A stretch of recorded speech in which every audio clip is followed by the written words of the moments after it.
அனைத்துலக தமிழ் மக்களுக்கும் வணக்கம். முயற்சி திருவினையாக்கும், முயன்றின்மை இன்மை புகுத்திவிடும். உலகத்தின் ஏதோ ஒரு ஓரம் இருந்து கொண்டு எனக்கு மட்டும் ஏன் இது நடக்கிறது, என் வாழ்க்கை மீளாதா, நான் தோற்றுவிட்டேனா, என் கனவு தோற்றுவிட்டதா, நான் சாதிக்க முடியாத ஒரு தோல்வியின் அடையாளமாகிவிட்டேனா, ஏதேதோ கனவுகள் கொண்டு அதில் தோல்வியையும் கண்டு இன்று வேறொரு வாழ்க்கையை வாழ்ந்து கொண்டிருக்கிறீர்களா? இதோ உங்களுக்காக இந்த பதிவு. ஒரு சந்தர்ப்பம் இன்று சகாப்தமானது எப்படி? கேள்விப்பட்ட மனிதர்களில் கேள்விப்படாத சந்தர்ப்பங்களே சாதனையானதே இந்த பதிவு. ஆம், ஹாலிவுட்டில் இதுவரை சொல்லப்படாத சோகமான கதைகளில் இதுவும் ஒன்று. இது கதையல்ல தோழா, வரலாறு. அவர் பெயர் சில்வஸ்டர் ஸ்டாலோன். உலக புகழ் பெற்ற சூப்பர் ஸ்டார்களில் இவரும் ஒருவர், மிகவும் பிரபலமானவரும் கூட. ஆனால் அன்று ஏனோ இந்த வாழ்க்கை நினைப்பதெல்லாம் நடப்பதில்லை, அது சிலருக்கு கிடைப்பதும் இல்லை. ஆனால் முயற்சித்தால் தன் ஆரம்ப கால வாழ்க்கையில் இந்த மனிதன் பட்ட பாடோ எத்தனை! தன் சினிமா மீது உள்ள காதலில் இந்த மனிதன் எடுத்த முயற்சியோ அனைத்தும் தோல்வியை விடையாய் கண்டான். பசியும் பட்டினியும் வாழ்க்கையை புரட்டி போட்ட காலங்கள் அது.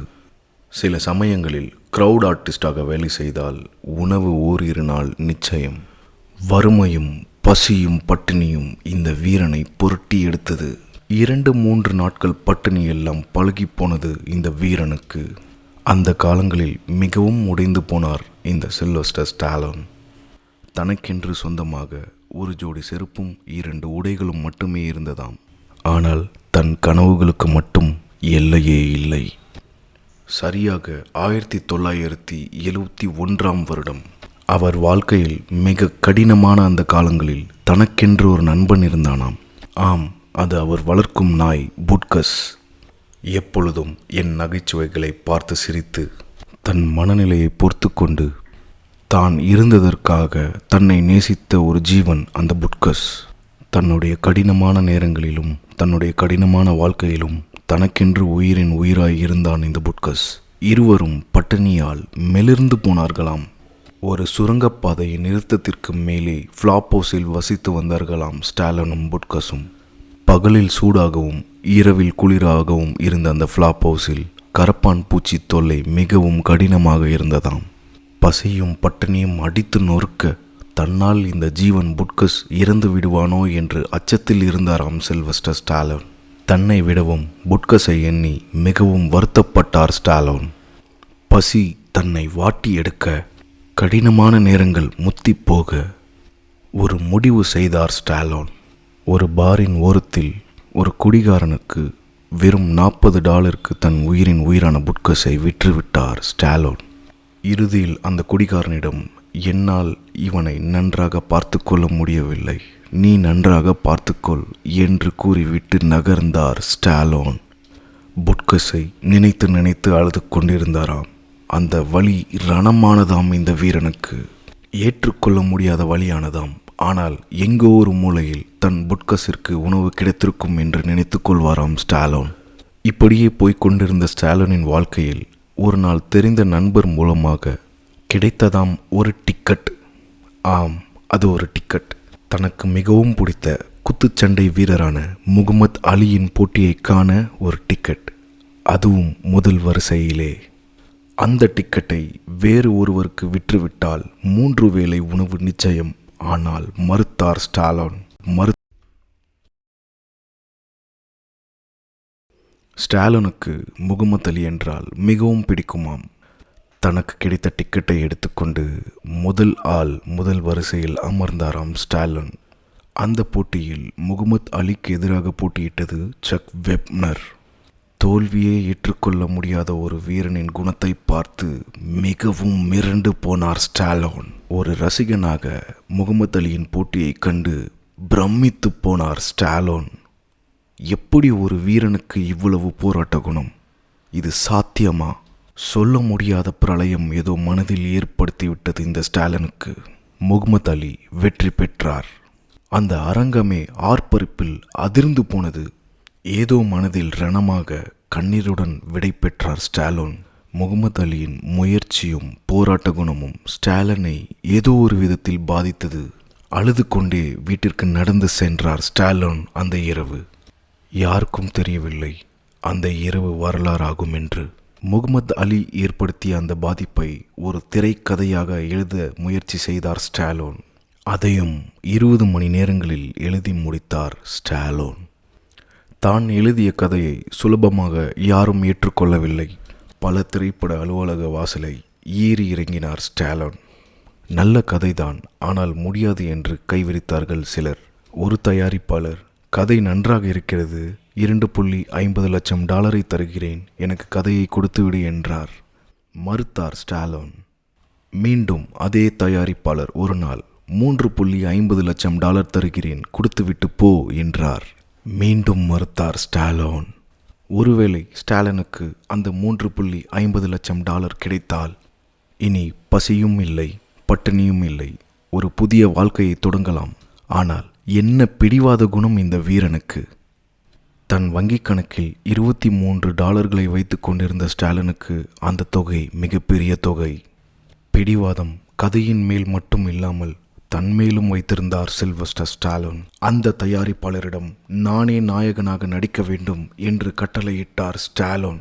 நீயே நோய்வாய்ப்பட்டவனைப் போலிருக்கிறாய், உனக்கு ஏன் இந்த ஆசை? கதையை கொடுத்துவிட்டு செல், நான் உனக்கு பணம் தருகிறேன் என்றும் மீண்டும் மீண்டும் மறுத்தார் ஸ்டாலோன். சில நாட்களும் போனது. அதே தயாரிப்பாளர் மீண்டும் அழைத்தார். நல்ல கதை, பிடித்திருக்கிறது, ஆனால் உன் பிடிவாதம்தான் பிடிக்கவில்லை.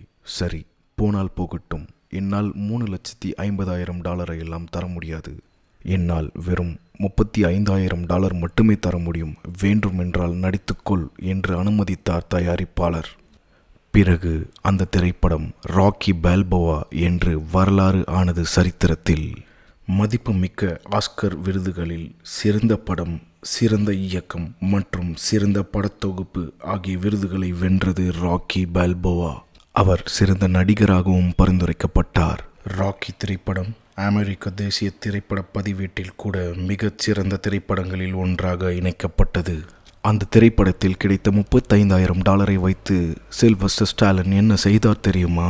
தன் உயிருக்கு உயிரான புட்கஸை விற்ற அந்த பாரின் வாசப்படியில் தொடர்ந்து 3 நாட்கள் காத்து கிடந்தார் சில்வஸ்டர் ஸ்டாலன். 3 நாட்கள் கழித்து தூரத்தில் புட்கஸும் அந்த குடிகாரனும் நடந்து வருவதை கண்டார் ஸ்டாலன். ஸ்டாலன் அந்த குடிகாரனிடம், உணவுக்கே வழி இல்லை, புட்கஸை என்னால் ஒழுங்காக பார்த்து கொள்ள முடியவில்லை என்றுதான் விற்றுவிட்டேன். $40 விற்ற புட்கஸை $100 மீண்டும் விலை கேட்டார் ஸ்டாலன். அந்த நபர் மறுத்துவிட்டார். சரி, $500 தருகிறேன், எனக்கு புட்கஸை கொடு என்றார். மீண்டும் மறுத்தார் அந்த குடிகாரர். ஏன் $1000 கூட மறுத்தார். இறுதியில் $15,000 கொடுத்து தன் நண்பனை மீட்டார் ஸ்டாலோன். அந்த மகிழ்ச்சியை சொல்ல வார்த்தையே இல்லையாம் ஸ்டாலனுக்கு. இன்றும் கண்ணீருடன் பதிவு செய்துள்ளார். பசிக்கு வழி இல்லாமல் $40 விற்ற தன் நண்பனை $15,000 கொடுத்து வாங்கினார் ஸ்டாலோன். அன்று தெருக்களில் தூங்கி நாய்க்கு உணவளிக்க முடியாத காரணத்தால் அதை விற்றுவிட்ட அதே ஸ்டாலோன் இன்று பூமியில் நடமாடிய மிகச் சிறந்த திரைப்பட நடிகர்களில் ஒருவர். நினைத்து பார்த்தால் கண்ணீருடன் புல்லரிக்கும் இந்த பயணக் கதை. ஆம், உடைந்திருப்பது மோசமானது. ஆம், உண்மையில் அது மோசமானது. நீங்கள் எப்பொழுதாவது கனவுகளை கொண்டிருக்கிறீர்களா? ஒரு அற்புதமான கனவு, ஆனால் அதை செயல்படுத்த வாய்ப்பில்லையா? நீங்கள் மிகவும் உடைந்து விட்டீர்களா? அதை செய்ய மிகவும் சிறியதா? இல்லை, அதை நிறைவேற்ற மிகவும் கடினமானதா? அதை செயல்படுத்த நீங்கள் முயற்சி செய்யாததால் அது உங்களை விட்டு கடந்து செல்லும்.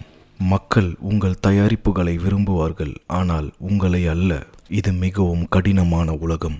நீங்கள் ஏற்கனவே பிரபலமானவராகவோ அல்லது பணக்காரராகவோ அல்லது இணைக்கப்பட்டவராக இல்லாவிட்டால் இந்த வாழ்க்கையை நீங்கள் கடினமானதாக காண்பீர்கள். உங்கள் கதவுகள் மூடப்படும். உங்கள் மகிமையை திருடி உங்கள் நம்பிக்கையை நொறுக்குவார்கள். உங்களையும் உங்கள் நம்பிக்கைகளையும் கீழே தள்ளி மிதிப்பார்கள். இன்னும் எதுவும் நடக்காது. நீங்கள் உடைந்து போவீர்கள். அடடா, உடைந்து. பிழைப்புக்காக சிறு சிறு வேலைகள் செய்வீர்கள். உங்கள் கடினமான வாழ்க்கை கண்ணை மூடும். ஆம், நீங்கள் தெருக்களில் தூங்கலாம், அது நடக்கும். ஆனால் உங்கள் கனவுகளை ஒருபோதும் அவர்களை நசுக்க விடாதீர்கள். என்ன ஆனாலும் சரி, கனவு காணுங்கள், அதில் பிடிவாதமாயிருங்கள். ஸ்டாலினைப் போல. உங்களை எட்டி மிதித்தாலும் உங்கள் கனவுகளை கைவிடாதீர்கள். உங்களைத் தவிர நீங்கள் என்ன திறமை கொண்டவர் என்று யாருக்கும் தெரியாது. நீங்கள் எப்படி இருக்கிறீர்கள் என்பதை வைத்துதான் மக்கள் உங்களை மதிப்பிடுவார்கள் மற்றும் உங்களிடம் இருப்பதைக் கண்டு. ஆனால் போராடுங்கள், வரலாற்றில் பதியும் வரை. உங்கள் பெருமைக்காக போராடுங்கள், உங்கள் கனவிற்காக போராடுங்கள், உங்கள் விடாமுயற்சிக்காக போராடுங்கள். உங்கள் துணிகளை எல்லாம் விற்று தெருக்களில் நாய்களுடன் தூங்கினாலும் பரவாயில்லை, போராடுங்கள். உயிர் உள்ளவரை போராடுங்கள். இந்த பிரபஞ்சம் உங்கள் கனவுகளையும் உங்கள் முயற்சிகளையும் உங்கள் நம்பிக்கைகளையும் உங்கள் வெற்றியையும் உயிருடன் வைத்திருக்கிறது. போய் பெற்றுக்கொள்ளுங்கள். நன்றி. நான் உங்கள் ரவிவர்மா. உங்கள் ரவி.